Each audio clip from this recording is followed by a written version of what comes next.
अरे बाबू कुठं चालले? नांदगाव भेटले चाललो. हे माझ्या भावाची तब्येत खराब आहे ना, हा, हा. मला पण दवाखान्यात घेऊन जाता येईल. तंबाखू तंबाखू नाही खात असतो मी. तुमच्या जवळचा तंबाखू नाही पाहिजे. तंबाखू माझ्या जवळ आहे. हे पाय पुडी आहे माझ्याजवळ. हा हा माझ्या हाताला लागला आहे की नाही हा. तर मला घुटून पाहिजे.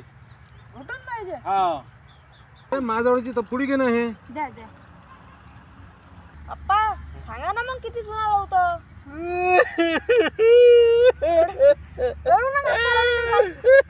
काय झालं? काय झालं? काय झालं? भाऊ तू एकच इमानदार आहे रे. बरं तू विचारता चुना किती लावायचा. हा. काहून अप्पा?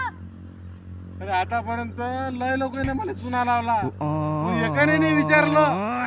तू पहिला माणूस आहे त्या विचारला का चुना किती लावा लागते.